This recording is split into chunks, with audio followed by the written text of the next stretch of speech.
Okay, good morning. Good morning. Or good morning, part two. How many people were at the first one? How many are newbies? Okay, well, that'll make things interesting. So I'll establish sort of some ground rules besides good morning.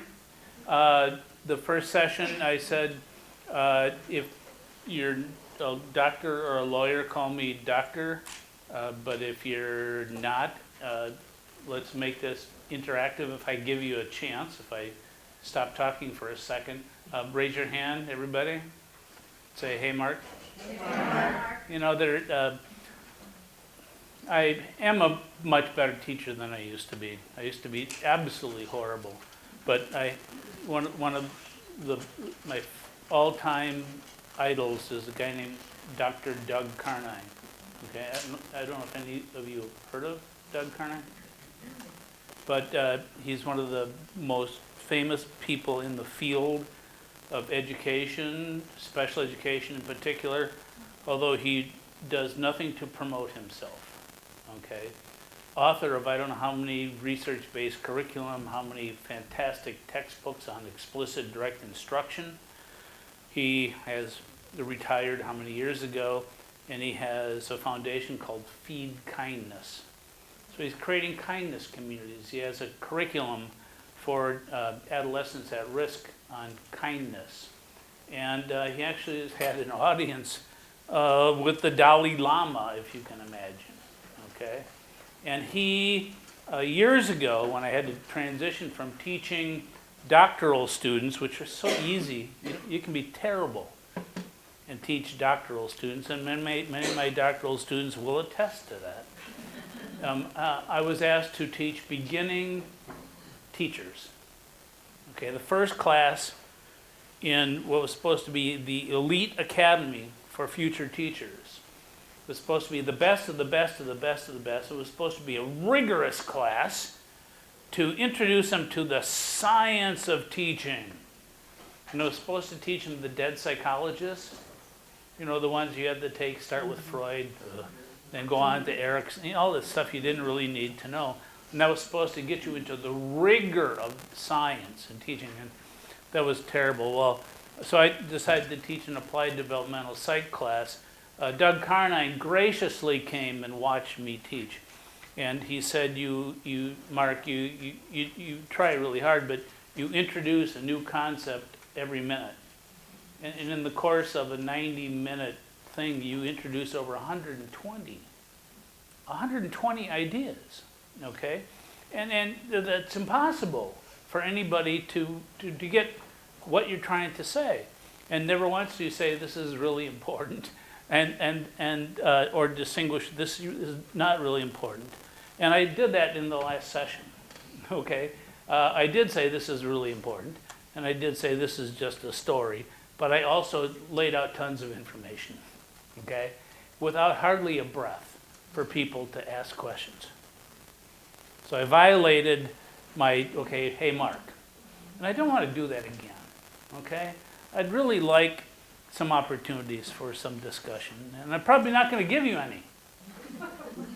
Because I got people that are walking in stone cold, and people that have already heard some of the stuff that I'm going to probably say again. So here's sort of what I'd really like to do. Let's chat a little bit, okay? I've been first time I've been on the road out of my home since pre-COVID. I used to do this a couple times a week, going to North Carolina, coming to Pennsylvania, going to Oklahoma. I was scared to get out of the house. It's like, oh God, can I do this anymore? I don't have any confidence, and I'll show you. Anyhow.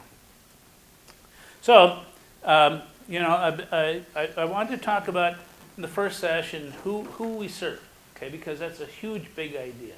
And I hope you walked away, some of you who were there, with the idea that until we identify who we serve, we can't figure out how we serve them. I mean, secondary is the toughest, right? Elementary is a snap. It's hard, right? But MTSS, comparatively, is a snap. Secondary, man, it's just really hard, okay? There are things that we can do for sure. And especially if you got this kind of synergy between leadership, okay, and then talking leadership between general ed, okay, and I'm talking not just school administrators, but teacher leadership, okay, because a few teachers that just have it, whatever that is, you know, they just have it. They just know how to connect with people, and they have it. You can get some really cool stuff done, but you got to stay in place. You can't get a new job, okay? The challenge I've seen is that people, they get to the point where things happen and they get promoted or something, you know, or they leave and go to someplace else and things fall apart. Things are fragile. What we are building is not a system, okay? We have to recognize that everything we build is people dependent. MTSS is not something that stays in place if people leave. It's incredibly fragile. And then, well, you'll come back and see you in 3 years and it'll be, no, you ain't gonna be there. It might be better, it might be different, it might be worse, but it's not gonna be the same.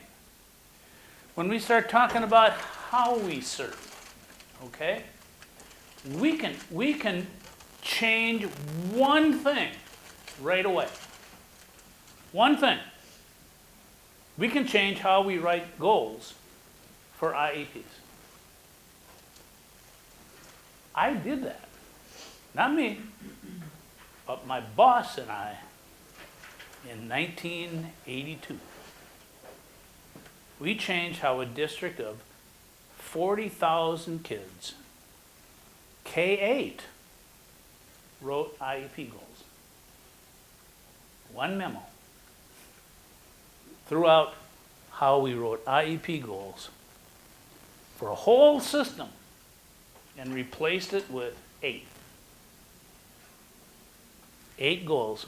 Reading, there were 2.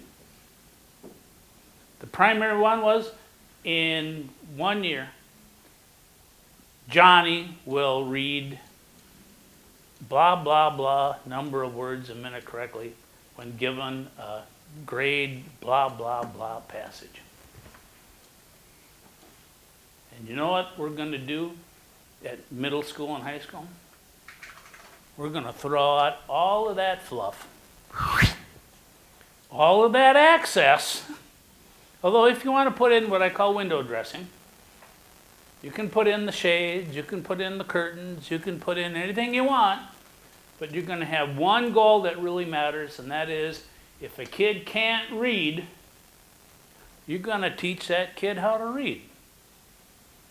Because if you can't do that with an IEP and a kid can't read, what the heck you doing?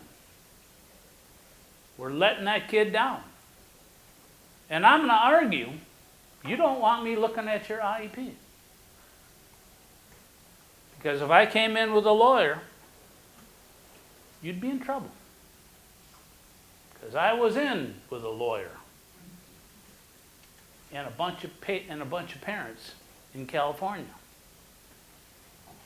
You might have read about it. Berkeley Unified School District, on behalf of parents. I was there with Louisa Moats. I hadn't heard of her. On behalf of parents. Because kids with disabilities were not being served. And we were asked to look at their IEPs and evidence of progress. And you know what we saw? Lots of IEP goals with blah, blah, blah with 80%. And lots of IEP goals with access to this and access to that. And you know what we saw with respect to evidence of progress? Nada. Except for this. Bad grades, increased rates of dropout. What would happen if I came and looked at your IEPs? Pennsylvania, you know what I find? Better than most. I'll guarantee you that. I'd guarantee I'd find a lot better than most. But I'd still not find very many goals that would say, in 1 year, Sarah will read 150 words a minute correctly and given a grade 7 passage with a rationale that will allow her to have minimum basic skill proficiency. And once that job is done, we'll be able to do a better job of supporting her in content area classrooms. Now, the theme from my first session was what? We need to identify the kids that we treat and the kids that we do what? Support. Support. Those 2 words that I wanted you to be able to take away. Because if we can figure out, and I don't really like the word treat very much, but I can't find a good synonym, okay? Instruct. Instruct does not hit it enough, okay? Teach. Okay? If someone can find a better word than treat, please, okay? But treat is an important one because those are the kids that need direct, explicit, appropriately intensive. Key words here. I use appropriately intensive, research-based instruction. Okay? I'm not a big fan of evidence-based instruction. I think we're going too far when we talk about evidence-based. That's a word that's used quite frequently with the idea of randomly controlled trials. Like, really? Are there really randomly controlled trial stuff that we do in schools where you're randomly assigned to do this and your neighbors really? That's kind of tough to do in schools. That's a high bar. But research-based is one of those things that I hope we can use, and there are some incredibly good programs out there that we should be using, okay? But if you weren't there at the first session, the kids that we treat and the kids that we support. The support part is the hard part, okay? Getting the treatment is something that we can do better at, but it takes leadership. It takes some things that actually we could be really good at. Did you know the one thing that secondary schools are exceptional at, if we set our mind to it? Scheduling. Oh, scheduling's a barrier. Not if the state said you will have a new course on blah, blah, blah, blah, blah. If the state mandated that you will have a new course on blah, blah, blah, blah, blah, next year you would have a new course in your schedule on blah, blah, blah, blah, blah. We are so good at scheduling if you give us lead time. But you can't give us something like you got to schedule it like all of our 7th graders right now you're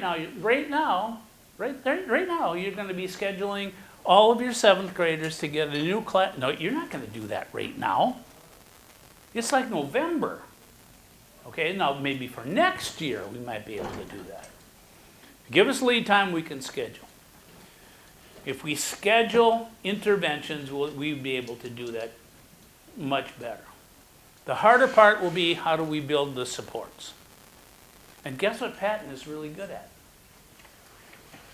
Patton is really good at providing the professional learning experiences for putting the support tools into the repertoire of teachers. How many of you have heard of things like strategic instruction model? Oh, where'd that come from? Who's doing that? I think Patton's doing some. Aren't you guys doing some of that? Yeah, we have a session later, but yeah. Yeah, I think Patton's been He means SIM, for those of you, strategic intervention model. Yeah. I think you guys have been doing that sort of for a while. You've been doing a lot of stuff around supporting kids in content area instruction. How about vocabulary? Been doing anything about supporting vocabulary and stuff? Yeah, and we'll talk about some of those things. Okay, so that's sort of my intro. Okay, the rest of the stuff, there'll be a bunch of slides. Okay, the slides are uploaded into the conference, okay? And then I'll show you a short URL where you can get the presentation and a bunch of other things. So, do we have a director of special ed in here? Oh, you again. Somebody else over here? Okay. You could write a memo. You could write a memo. You could change things and say, we're not going to write IEPs in this old-fashioned 1980 way we used to do it. We could. Stop this stuff. How about principals? Do we have any principals in here? Middle school or high school? Middle school. Oh.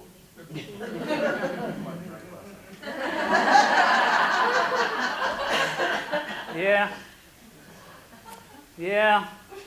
That's okay. When you talk about where things really have the most important place for things to get done, it's middle school. I hate to say it, but that's the place. That's the place. You know, middle school, when you get a middle school principal and staff and a director of special ed working hand in glove, you've got synergy. Because once you get to high school, you got graduation requirements. And driver's ed. And all kinds of other stuff that makes life more complicated. We want synergy, we want shared visions. And then we've got content area teachers, right? Where are you? Content area teachers. Got to have some of you. High school, English, math. School psychologist? Just one of you? Just one? There was one that sort of raised their hand. Special ed teachers? Bunch of you. Great. Tools in the toolbox? Corrective reading? Couple? Okay. We'll get to some of those. Okay. So we're not going to go through credentials. I did in the first session say that I live and breathe high school every day from the consumer perspective because this is not my grandson. This is my son. So I've experienced high school in Oregon where they did not have enough teachers, seriously, to staff classes every day. So my son had a free period, open campus. So seriously, you just had a free period. Wasn't a study hall, you just don't have class. Whew. One session of AP, your senior year, no two classes, just one. Okay, and yeah, not much.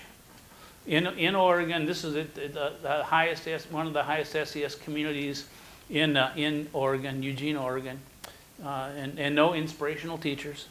And my son was on a 504 plan, so we experienced that, and now we're experiencing high school again. He's a B+, A- student who's very disinterested in school, and I love school. You know, I love history, I love math, I love chemistry. He's taken all those classes and he won't talk to me about them because he's just disinterested. And he's coloring a lot. He colors every day, not because he's an artist, but he has a class where he colors every day.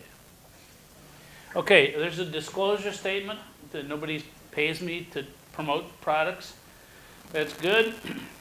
I will name program names like Third Quest or Corrective Reading or Essentials for Algebra, which is the most brilliantly designed program ever created in the history of personkind. If you've ever taught math and wanted, it is so well designed, you know? Yeah, and I say those things just to get you to think about what makes this program so brilliant. I mean, when they field tested and kids made mistakes, and then how did they redesign it so when they taught it again, kids didn't make those mistakes. That it's brilliant, you know, because kids tell you what you did wrong when you're teaching. And when you redo it, and the kid, oh, it's unbelievable. So, and nobody pays me. They don't take me to lunch, you know, they don't call me, they don't do anything. So, and the ideas that I'm talking about, they're older than most of you. Now, nothing new here, gang. The gap between what we know and what we do. You know, there's this call for school psych journals for new research, and we don't need new research, gang. What we need to be able to do is do what we know, because that's hard, okay? So we're going to do some of that stuff. Now, here's a tiny short URL, and I didn't even make a good page break. So look at the big one, okay? There's the big one. And you can take a photo of it. It's in the handouts. You'll find it. And it has this presentation, and it has also just a bunch of stuff, like a bunch of folders on just plain reading, okay? A bunch of folders on esoteric topics like identifying kids with disabilities, just a lot of stuff that I've collected in the past couple of years that you can take a look at. Okay, so I got to go back. I made this promise, and I will be around through lunch. I don't want to encourage drinking at lunch, but if anybody reads, this is a clever article. It's actually a chapter that puts the history of MTSS and RTI into the Wizard of Oz, which is, you got to be clever to be able to do that. This is the smartest guy I've ever met in American Ed, the strongest values, and this is a letter that I built my teacher ed class around. And it's if it doesn't get you close to tears, I wonder how hard a heart you have.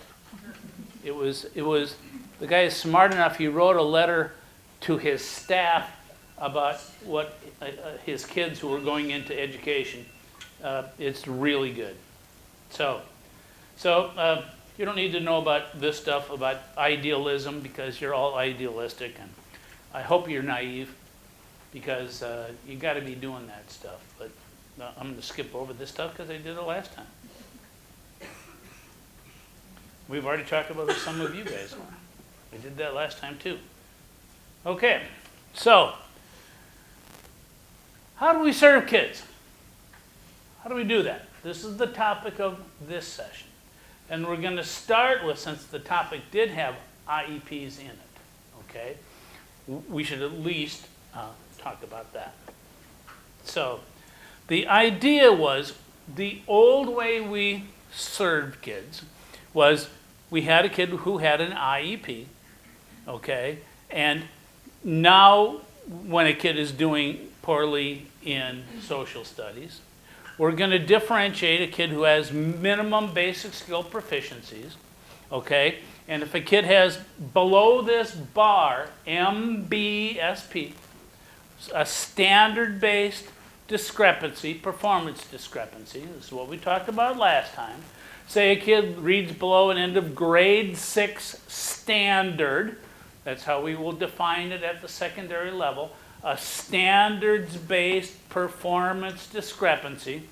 This kid will get a basic skill intervention, and that's going to be our goal, to drive our basic skill interventions, okay? We have to make that a priority. If we're not at tier 2, or if we have tier 3. By the way, I'm a big fan of a 2-tier model at high school.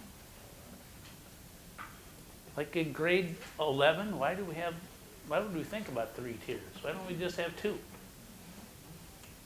We don't need 3 tiers beyond grade 9. Maybe even not even a grade 9. Middle school might make sense to have 3.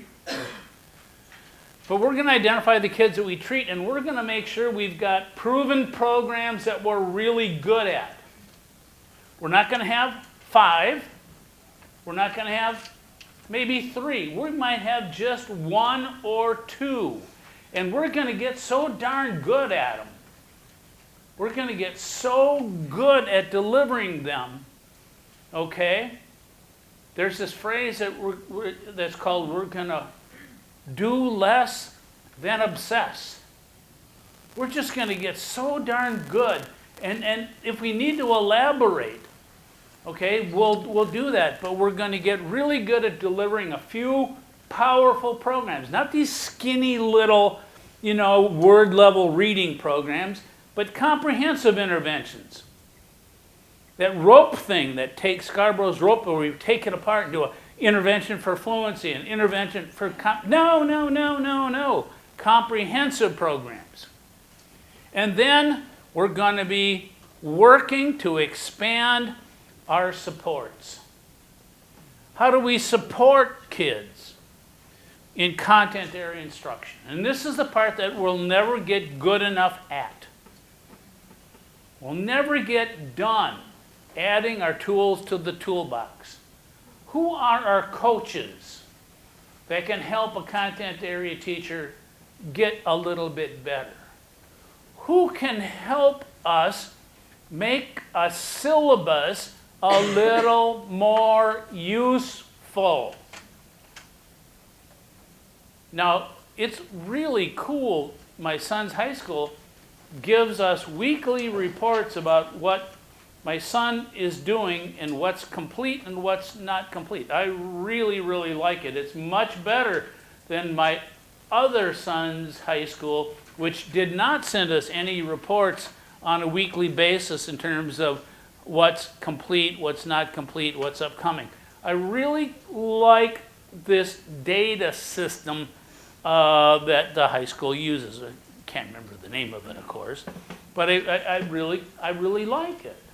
It does help me keep more on track of what's due and what's missing. Because sometimes there are things my son doesn't get done. That's helpful. But I still can't make sense of my son's syllabus. He doesn't use them. And I was taught by somebody named Anita Archer to use my syllabus as a guide to help my students become more independent. And my son is very poor at study skills. These are things that we can all get better at. So what we can do right away is change our IEPs. We can do that so fast and so much better. So let's take a look. We've been at this game for a really, really, really long time. The references are really old, and yet nobody does anything. You know why? The companies that make the forms. These companies that produce the data systems. They're not interested in best practices at all. And believe me, I know, because I've consulted with some of them in terms of making IEPs. I worked with one company that shall remain unnamed because they had an RFP to develop the IEP system for Chicago Public Schools. You know how much money was involved in that one? $40-some million. That was what the bid was for. The computerized IEP system for Chicago Public Schools. And all Chicago Public Schools wanted was boxes that could be checked. They did not want best practices. Well, that would be too long. What do you mean it would be too long? It would be really good practice if that, nope, we just want something that would, really? And so guess what the company did? They made something that would be a checkbox. They did not want something. We're not willing to do best practices. If our customers aren't interested in it, we're not going to make it. So you're driven by forms. And so somehow we've got to get around the forms to do something that was intended by the law. Most of your goals are not measurable. 80% of bruh is bruh. Try drawing a graph of what you're talking about. If I can't see what you're writing, I'm going to argue it's probably not a very good goal. Can I see what you're talking about? Can I see access? Can I see participation? I want to see what you're doing. And when the goal is represented as part of a grade, I'm not sure what that is. So this is the last survey I did, and this was, don't think here, this was a group of special ed administrators. I repeat, special ed administrators. Tell me about your special ed practices.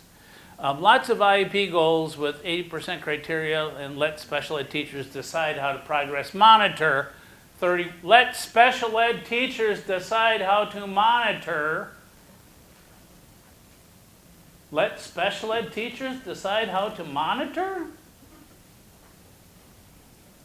Let me repeat that. Let special ed teachers decide how... Now, I'm not knocking special ed teachers, by the way, but unless you've been trained in scientifically based progress monitoring all the same way, that doesn't seem particularly sound. How you doing that? Well, let's see. Lots of IEPs with 80% criteria, but at least we've got a standard progress monitoring practices. But that's only 19%. That's 1 in 5. Let's see, writing fewer goals with curriculum-based measurement and standard, 10%. And then, I don't know.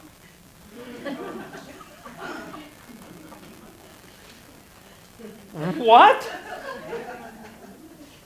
How can I don't know be an answer? Aren't you part of a team? If you're part of a team, shouldn't you know? So we end up with these things that are called compliance-driven. I fill out the form, I sign it, I'm there. I fill out the form, I sign it, I'm there. And you get these things like, we'll participate meaningfully in content area classrooms. This is a 3-year reeval. Met. We'll write 3 sentences, these are real, with subject-verb agreement, beginning and end punctuation in 4 out of 5. What the heck is this? Met. And by the way, 3 sentences with appropriate subject-verb, beginning, end, punctuation. What the heck? Think of that.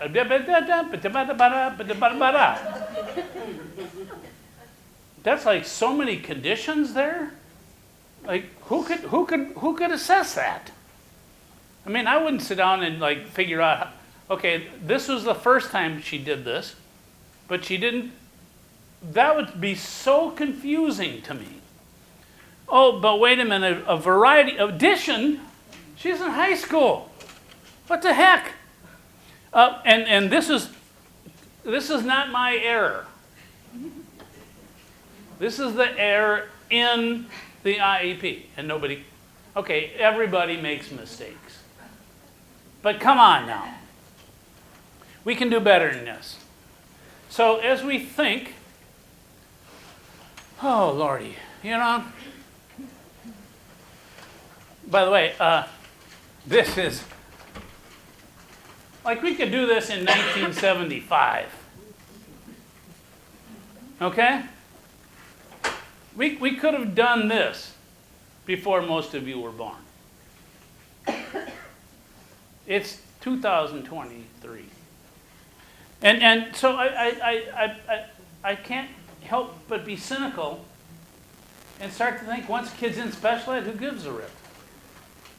We've done our job. Kids in special ed. Now we're just filling out the forms.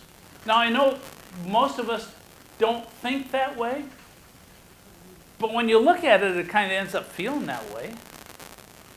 And as a special educator, card-carrying member of the Council of Exceptional Children, paying my dues for years and years and years, it kind of hurts. So, you know, compliance results, none. Sadly, no. And so, when you see this, when was the last time at a meeting you asked, why? Why? And I'm sure some of you have at a meeting asked why this goal, right? Some of you have, I know you have. Whether it's meaningful, like why are we bothering? Does it matter? If a kid does this, is the kid less discrepant from other kids? And whether it was individualized or do we write this goal for everybody? Does everybody have participation in content-sharing classrooms? Raise hands 7 times. Does everybody? I just have to wonder. And whether what we do is appropriately intensive enough to be able to make a difference. You know, when I'm looking at these case files of the 7 kids that were presented to me in California, I look at these things and they're all the same. When we look at the outcomes, the judge in the case, the federal judge looked at and said, settle. Don't even come to me. Don't come to me, school district. Settle. If you come to me, it ain't going to be good. Settle before you come to trial. It never came to trial, by the way. It took them 3+ years to settle, which I thought was incredibly disheartening. And by the way, Louisa Moats wrote the remediation plan, and they rejected it. Can you imagine Louisa Moats writing you a K-12 language arts comprehensive, okay, not dictating every single component, but the broad brushstrokes, and you go like, ah. And I don't want to toot my horn, but I wrote the assessment, you know, in terms of MTSS and SLD, including IEP goals in progress monitoring. And I can see why they would reject me, but I'm looking at Louisa Moats, and I'm going like, and I of course had the opportunity to read and work with her, and I'm going like, can I like put this one in my pocket? And it was like, which I didn't and couldn't, but anyhow. So what can we do? Okay, so this is one of my. Barbara Bateman was a lawyer and professor of special education. This is one of my favorite quotes. Okay, and I'm going to read it.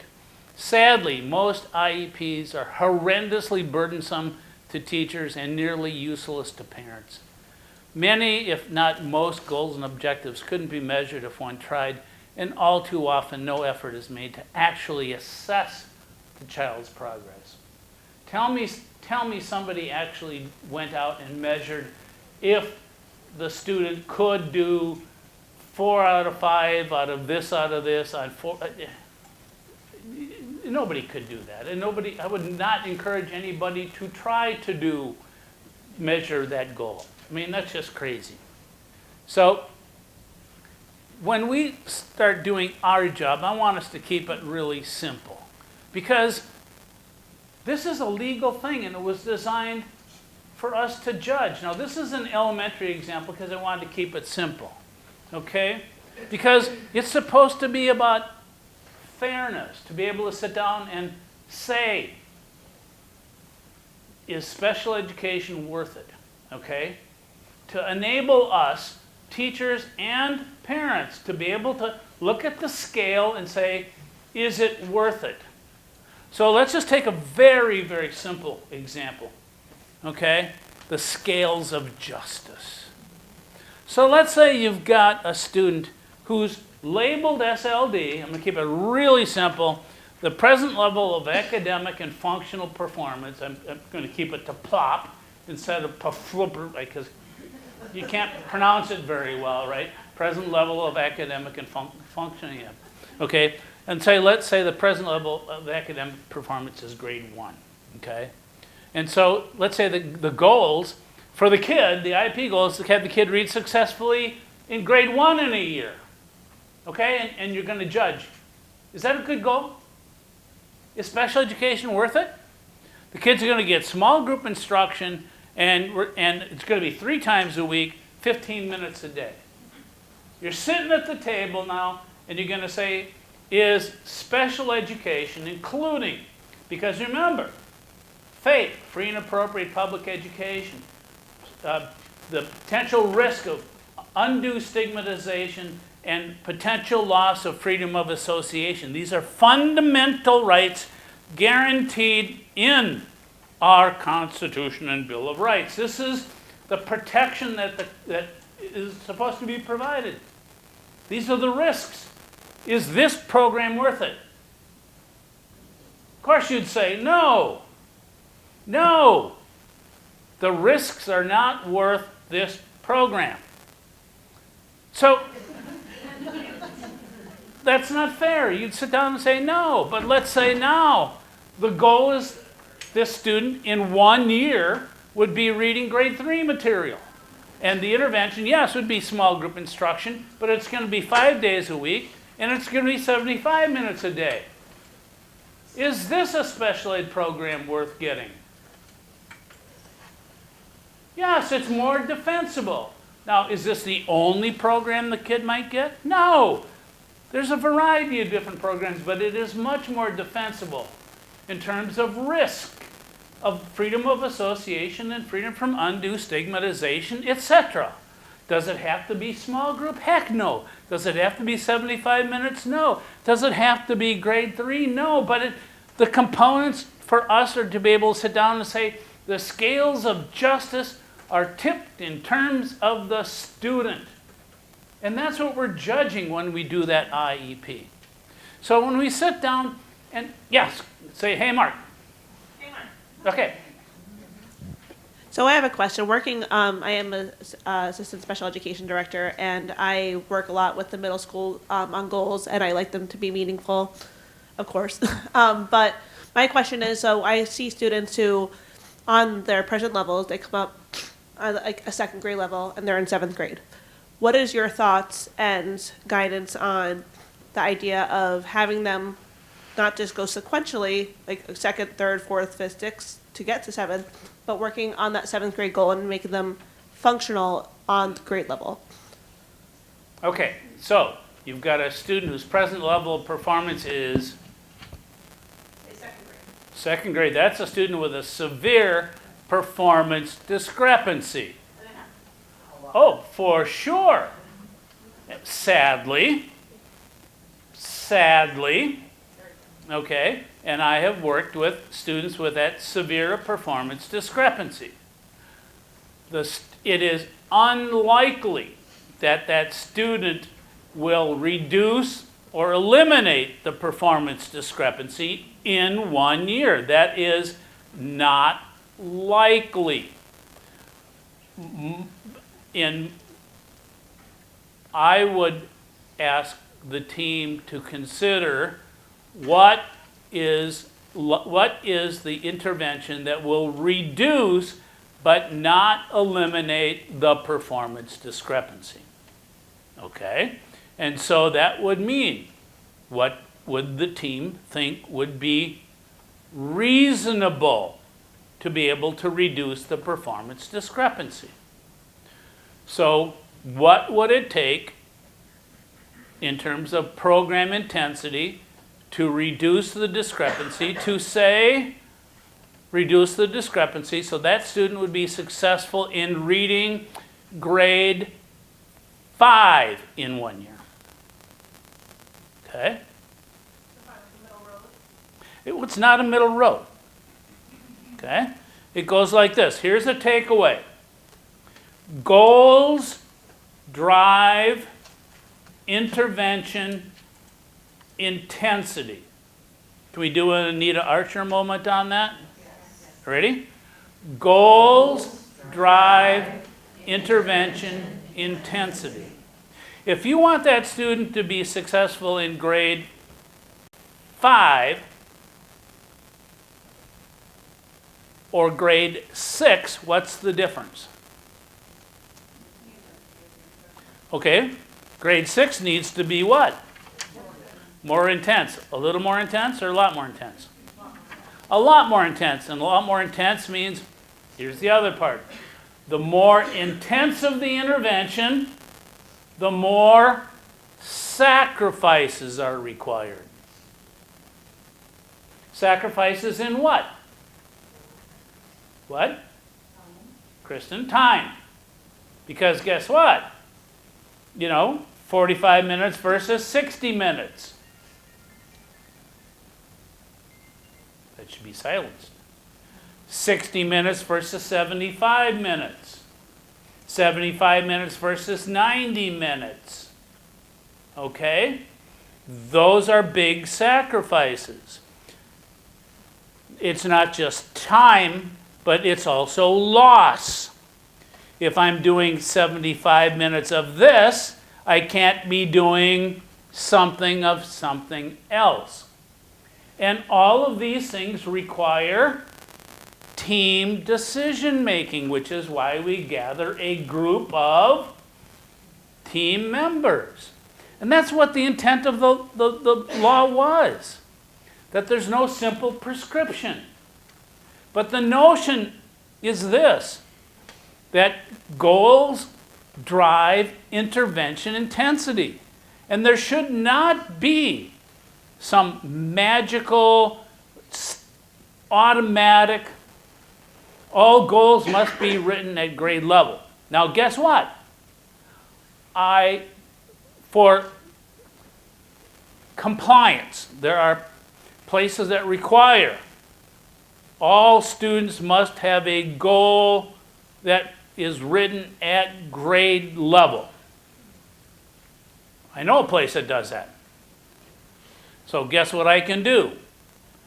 I can write a goal, compliance, that is written where the student would be expected to read blah, blah, blah number of words at grade level, with the idea that this would mean the student would be reading instead of at the 3rd percentile at 7th grade, minimum basic skill proficiency. This student might be reading at the 10th percentile, minimum basic skill proficiency. Now I'm going to spend a couple minutes on this if you can indulge me. You got it? Does that reduce the performance discrepancy?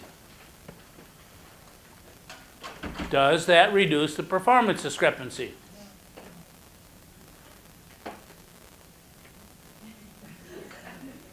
Is growth from the 3rd percentile to the, what did I say, 8th percentile? Is that significant growth in the performance discrepancy? School psychologists.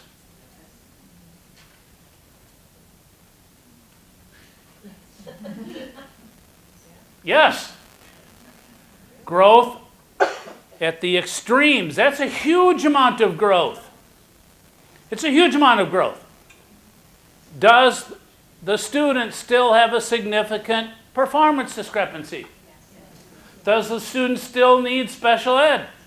We've just completed our annual review. Now, would I monitor progress frequently in that goal material? No, because it would make little sense. Because it's just not going to be sensitive to improvement. I would write another goal for frequent progress monitoring. And that goal would be more reflective of where I would expect to do my progress monitoring more sensitive. So I would actually write 2 goals. Okay? Both would be considered annual goals. Okay? One that would be more compliance monitoring, okay? Because there are states, at least one that I know, that requires a goal to be written to reflect performance aligned to grade level standards. That's Illinois. Okay, and so you got a lot of hoop jumping. That's not very meaningful. But I can make it meaningful. What it would be not meaningful would be frequent progress monitoring, like every week toward that goal, because it's not going to be sensitive to improvement. I would expect growth toward that goal. But I can do that through like a 3 times a year simple benchmarking process, okay? But my more frequent goal, where I'm going to be evaluating the effects of my intervention, I'm going to be doing that in a goal that reflects reducing the performance discrepancy in material that is more sensitive to improvement. Not, by the way, and I hate this term, instructional level. Get rid of that crap. Get rid of that instructional level. That's not, that was a concept that was abandoned, by the way, in like about 1998. Okay, that normative level where a kid reads like other kids. I only have 5 minutes left. Oh, criminy. Oh, no, sorry, we're 10:45. You're good. No, fine. Okay, so I got, Yeah, it's fine. okay, stop the heart rate now. Oh, okay, because I didn't want to get, now I hope I'm not being too indulgent. Does this make any sense to anybody else? Okay, because it is a really important issue, this state mandated tie to the grade level curriculum. It's a compliance issue. It can be made meaningful, but what's happening is it's being made dumb. Okay? So when next year rolls around and your annual review is up and they haven't met that grade level, do we keep the goal in the IEP? Well, they have. And they just leave it there? They have met that goal. They've reduced the performance discrepancy, but they haven't reduced the discrepancy. They haven't eliminated the discrepancy. They've reduced the discrepancy, okay? So I would not expect the student to read 130 words a minute correctly in grade 7 material, which would mean that, okay, because that would be crazy. So they reduced, they kept it on the grade level, but they reduced the criteria for Right. the grade level. It's the criteria for acceptable performance may not be the same, okay? So the parts of the goal, okay? And so let me not confuse you. Let me show you the parts, okay? This is the goal level, okay? And this can be, let's say, a middle school student. This can be the grade level standard, okay? And this is called the CAP, okay? The criteria for acceptable performance. Okay, and the CAP may not be the same, okay? This CAP right here, which is minimum basic skill proficiency, may not be the same for that kid because the CAP may be just totally unrealistic for a kid who's that far behind. Now, here's the other part. Who's the boogeyman? Who's going to find you out of compliance? Who? Oh. Have they found you out of compliance yet?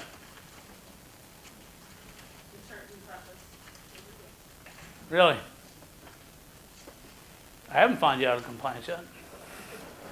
There's so many things we could be found out of compliance for.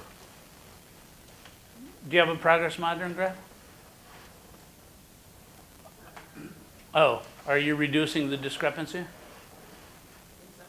Okay, you think so, but you see, there's so many things.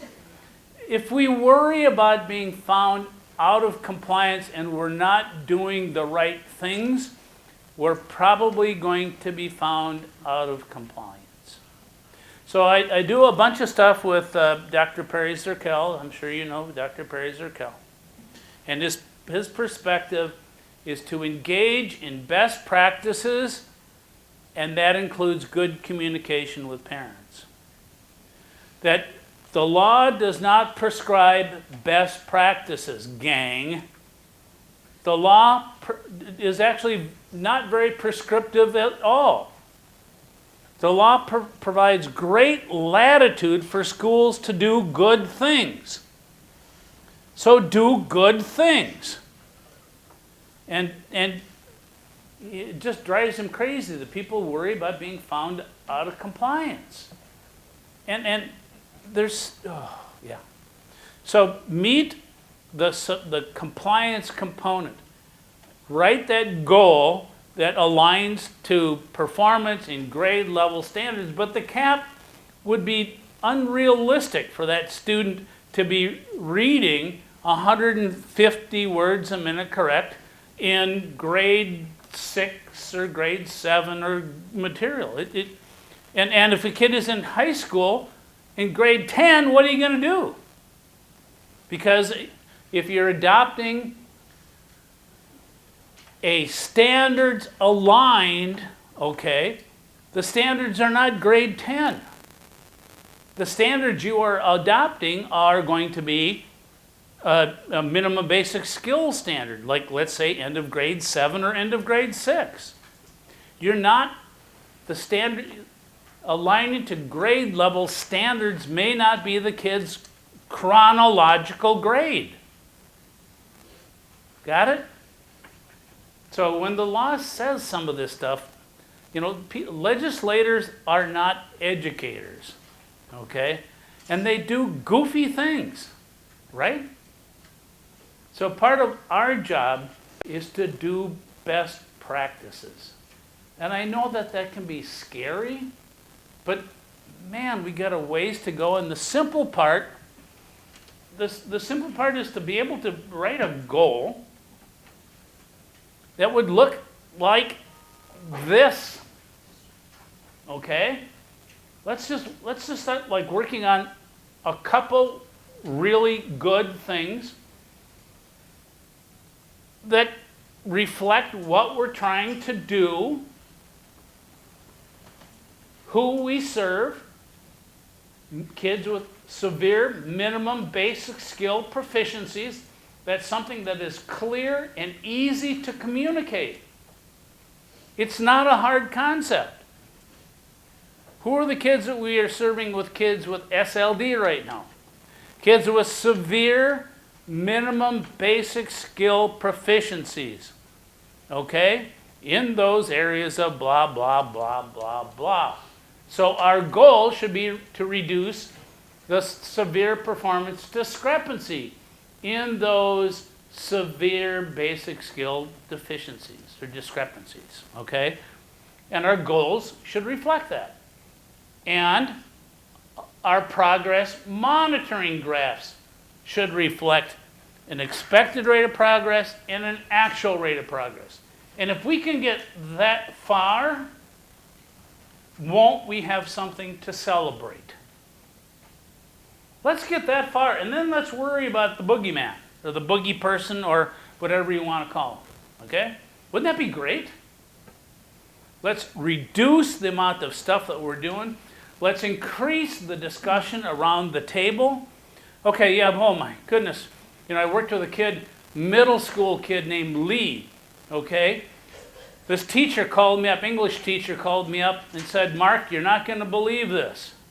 And I said, oh, okay.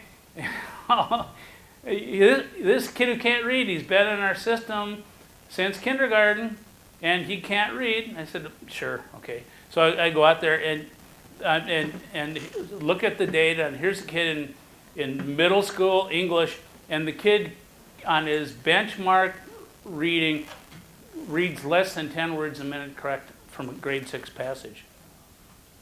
And I'm saying, this is a move-in kid, right? And no, Lee's been here like since kindergarten.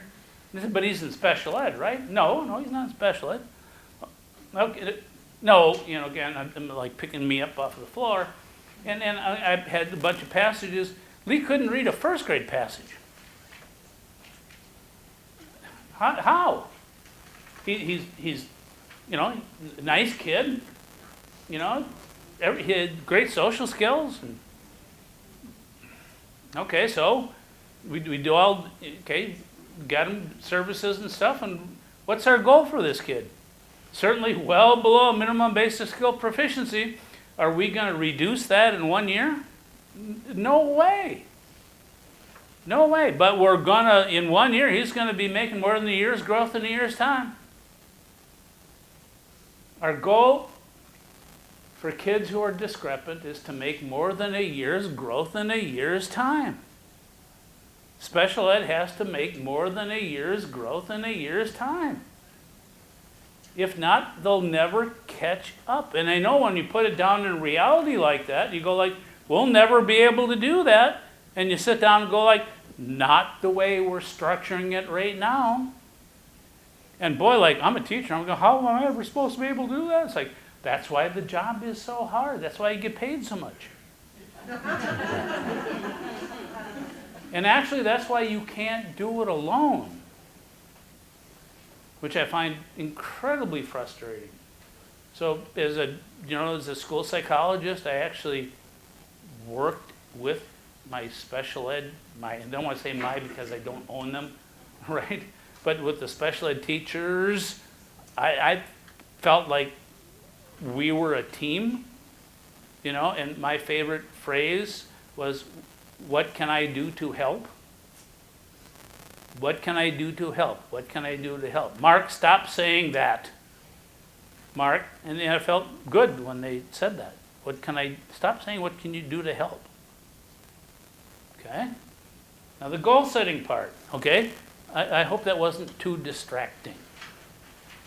Because here's the other part, gang. The IEP reviews, okay?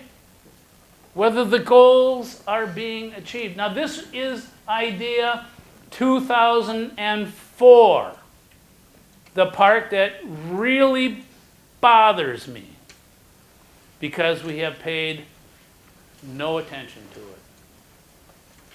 Now I have been blessed with the opportunity to spend a fair amount of time with Dr. Bob Pasternak, who was the Assistant Secretary of Education for the U.S. Department of Ed, who was one of the architects of the changes in IDEA 2004.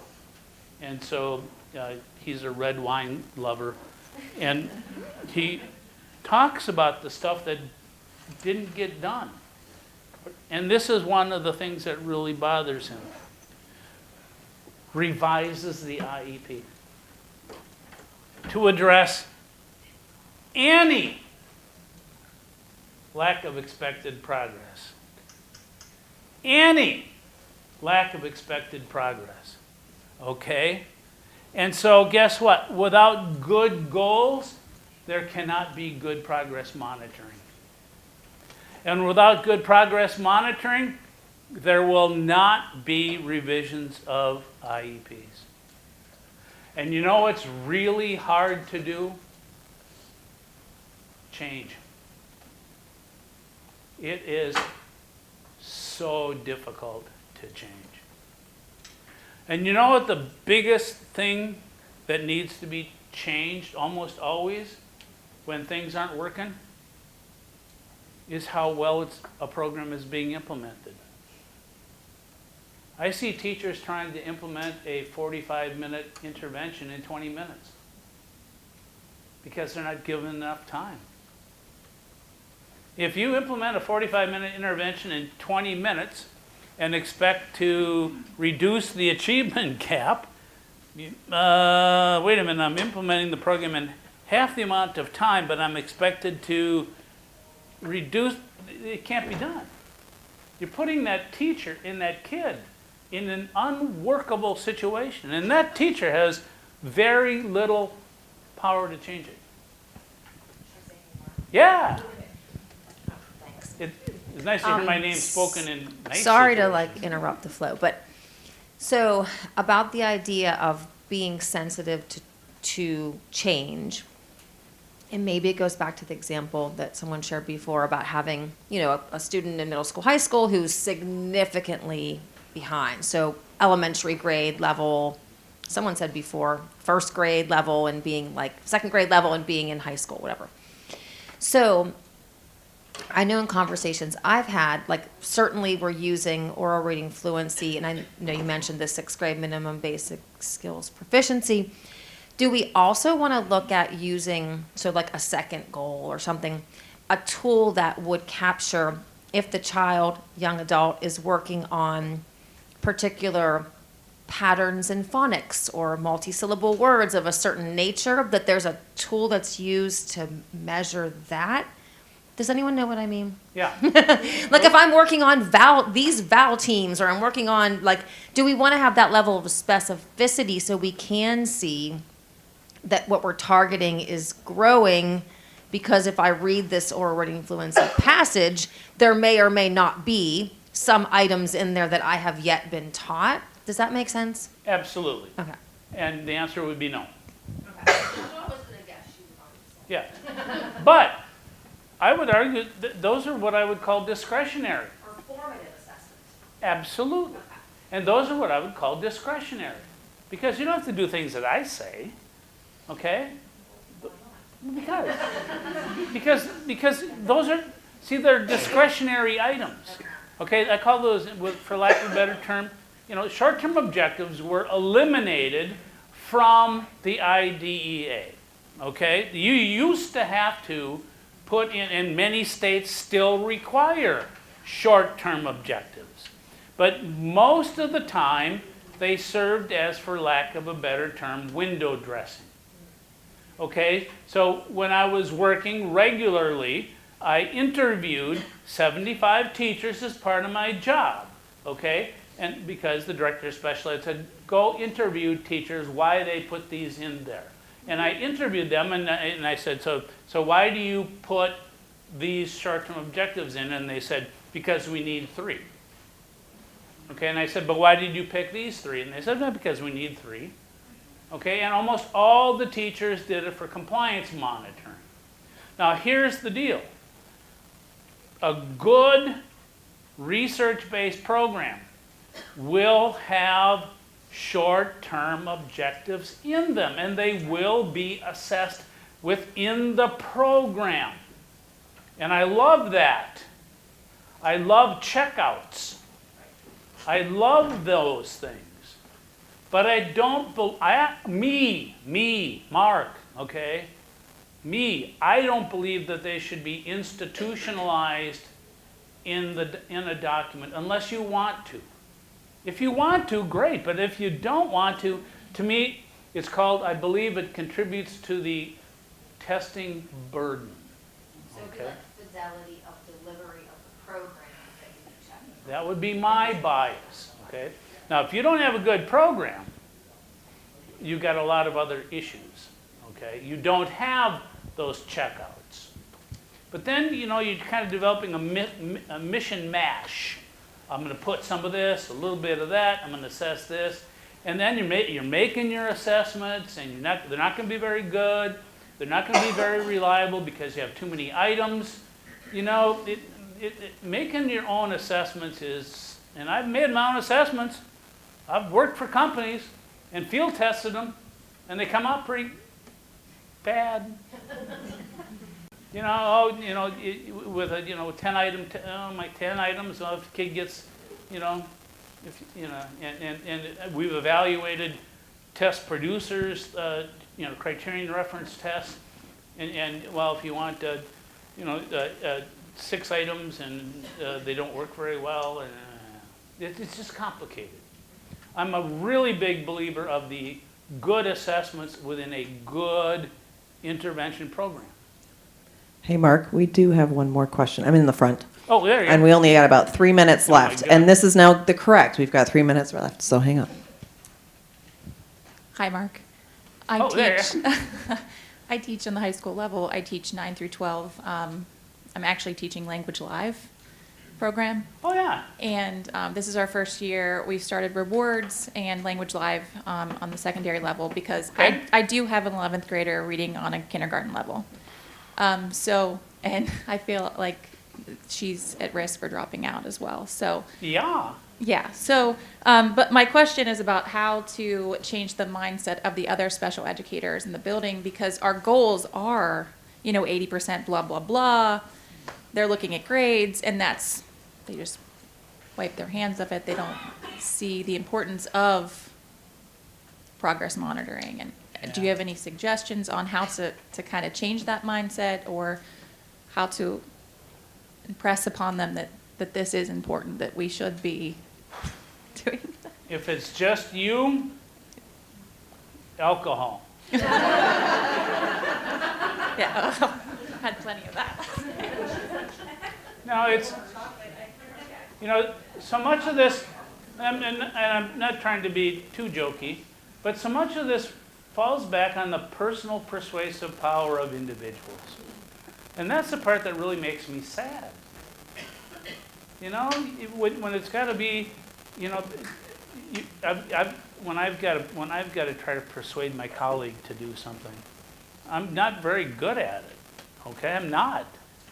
I can't, because they've got strong belief systems.